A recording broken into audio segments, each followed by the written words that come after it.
Hi students, today our topic is about gel permeation chromatography. As before that we have discussed about large number of chromatography techniques like planar chromatography and column chromatography.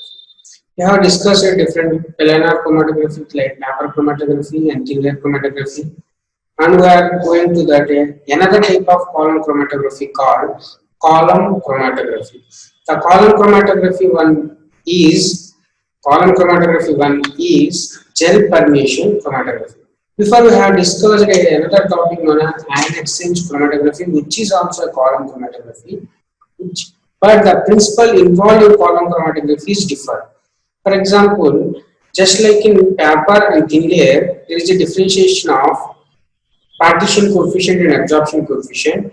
In same manner, column chromatography also having different principles. For example, ion exchange is having charge principle, and coming to the gel permeation chromatography, we are having the principal separation based on size. So, by this, we are going to learn about the introduction, principle of separation, theory of separation, characteristics of gel, advantages, and applications. Next, we are coming to what is gel permeation chromatography. Gel permeation, that is, the name itself indicates that the gel permits the molecules, solute molecules to separate in this technique. So it is having different technique names like gel permeation chromatography, only gel chromatography, size exclusion chromatography, gel filtration chromatography, or molecular sieve chromatography. There are different names based on the how the molecules are going to separate. So the whole principle of this gel permeation chromatography is mostly depend upon the size of the particle. Based on the size, the molecules are separated in the gel permeation chromatography. Does the molecules, that is solute molecules, permitted in the gel, or it may be excluded out of the gel? That is the main property in gel permeation chromatography. This is a technique in which the separation of compounds is based on the difference in molecular weight or size, and one of the effective methods used to isolate and analyze the number of macromolecule substances. So by coming to this, we are in now that what is the exactly how this process will take. In the it's a technique that separate dissolved molecules on the basis of their size by pumping the molecules through specialized columns containing a microporous packing material. I will explain the technique in detail later. I am telling that it is a technique that separates dissolved molecules on the basis of their size by pumping these molecules to the specialized column containing a microporous packing material, nothing but the gel. Stationary phase is polymer matrix which pores and completely filled with the solvent to be used in the mobile phase. So in this also having a different phases like the stationary phase and mobile phase. That is here the stationary phase is the gel which absorbs the solvent. In this way, mobile phase is having the solvent which is moving from the upwards. In this way, this technique also is having a two phases, stationary phase and mobile phase. The pore size is highly critical since the basis of the separation in that molecules above a certain size are totally excluded from the pores, and the interior of the pores is accessible partially or wholly to smaller molecule. That is, the separated molecule is very important. That is, that the molecule get inside the pores or it may be completely excluded out of the pores. So the separated solute particle should be having a intermediate size. Based on that intermediate size of the solute molecule, we are choosing the gel in the column. So based on the gel property, we are using that type of separated sample in the column by using that gel. The flow of mobile phase will cause larger molecules to pass through the column. The flow of mobile phase will cause larger molecules to pass through the column unhindered without penetrating the gel matrix, whereas small molecular molecules will be retarded according to their penetration of the gel. That is, it indicates that smaller molecules will stagnant or it may be interacted with the inside gel particles, or big molecules will directly come out of the column. So if you are adding different sized particles, that is, if the big size particle is present, it is completely come out of the column, or it may be a small size particle, it will enter into the interstitial spaces of the gel beads and it will come to the slower. So there is another size particle known as intermediate size particle, which may be come next faster after the big particle. That is, very small particle will come in last. That is the main principle behind the gel permeation chromatography. So, how the separation procedure will takes place? For example, preparation of a column for gel preparation, which involves, that is, preparation of the column with gel is the most important property for the separation of gel. How we are going to prepare a good gel, but which having good flow properties, which on which the solute particle will separate. That is the most important one. Before going to the technique, take a column onto which some amount of solvent is added, to which the gel is added and kept it for up to 1 day or it may few hours based on the gel you are using. So what makes the gel in meantime? That is, the gel gets swelled and if the gel small particles become exposed with its chemical groups onto the gel bead. By that, the particle will be interacted and separated. So in this way, after swelling of the gel, that is packing of the column. How you are packing the column? Packing means here you are adding the gel in slow manner in different intervals of time. By that, the gel will takes the column space. By that, it will remove the space in the gel bead and it packed uniformly. The packing of the column from top to bottom should be in the uniform manner. If it is not in the uniform manner, the separation based on size will not be takes place and it hold all the particles get into the space where is present in the column. So packing of the column is also most important in the gel filtration chromatography. Later, washing. After the technique is having over, how we are eluting that solid particle from out of it, and after packing, several column volumes of buffer solution is passed through the column to remove any air bubbles and to test the column homogeneity. That is, after packing up the column with a suitable solvent, you are continuously running the buffer solution, that is nothing but a solvent, to know that does there is any bubbles present in between the gel beads or to presence of any impurities in the gel beads to check it before going to the technique. For this, we are continuously running the buffer solution to remove any bubbles and impurities. In this way, you are completely packing the column. Next, by loading the sample onto a column using a syringe. That is, your column is prepared onto which you have to add your separated molecules that may be of different sizes, you don't know, but you know that it may be a specific size. By that, you are selecting the gel and you are packing into the column.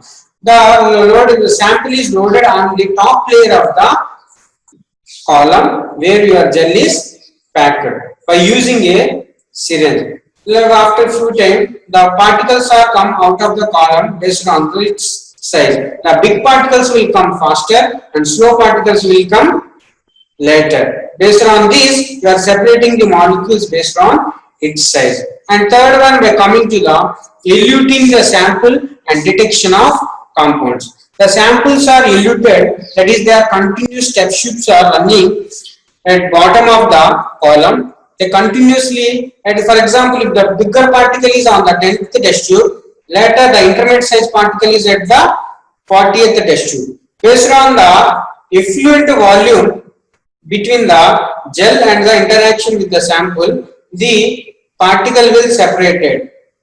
Based on that is the sample is in the 10th test tube, or it may be sample in the 40th test tube, or sample is in the 100th test tube. That is detected by using the detection of compounds using the chemical that is interacting with the solute.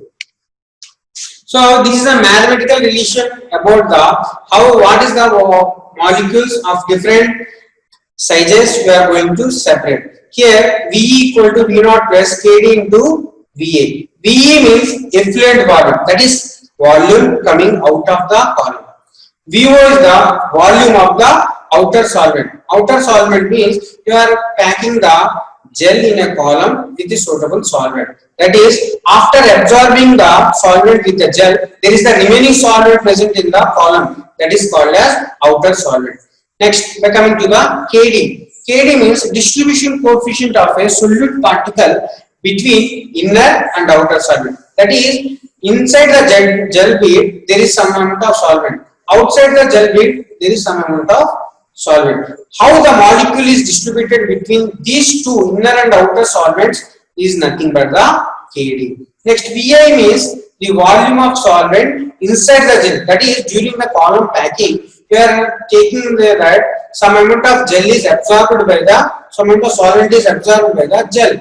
That is nothing but the volume inside the gel. That is Va. Va can be calculated if we know the dry weight of the gel and water regain value. Nothing but Va equal to AWR. A means dry weight of the gel. That is, before adding into the column, you have to weigh the gel. That is the dry weight of the gel. WR means water regain value. That is, after adding the solvent, how much volume of solvent is absorbed by the gel. That is nothing but the water regain value. So the two substances possessing different molecular weights and different distribution coefficients, Kd1 and Kd2. The difference in their effluent volume Vs is given like Vs equal to Ve1. Ve already we have discussed, that is Ve1 minus Ve2.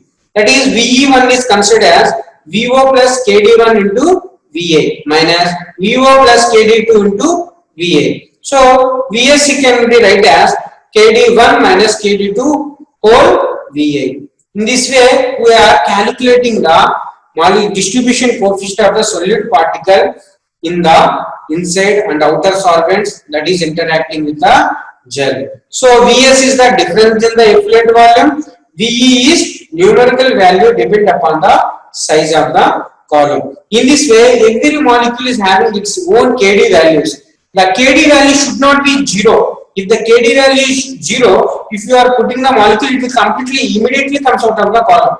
So Kd value should not be 0. So in this way, every biomolecule is having its different distribution Kd values. Based on its Kd value, it is interacting with the inner solvent, outer solvent. By that, onto the gel, it is interacting, distributed. From that, it will come out of the column with effluent volume based on its distribution between the gels. So what is the properties of the gel? We have to take. The gel must be chemically inert. That is, when you are adding the solvent onto the gel, it should not be break up or it should not be lose its chemical property. That means that further the gel must be chemically inert and it must be mechanically stable. That is, if you are adding a solvent from upwards, it is continuously flowing. By that flow, the gel should not be disturbed. It should be highly tensile.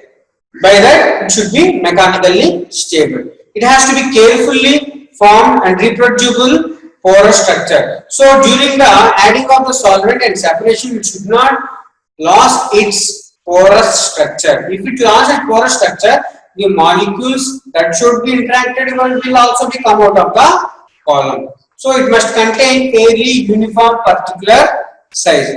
So what are the different gels that we are available in the market or in our labs are cross-linked dextrans, polyacrylate biogel P, agarose gel. It is also called as Cephros or biogel D, polystyrene, or it is also called as styragel and biobeads. Fifth one, porous glass and silica granules. It is also called as bioglass bacilli. So this is the what are gel properties, and this is the gel we are using. From that, we are next by coming to the advantages of this gel permeation chromatography. Every technique has is having its own advantages. Likewise, it is a gel permeation chromatography is also having its own importance, like short analysis time. That is, it will say the technique is faster. Well-defined separation. That is, resolution also good. There is no sample loss.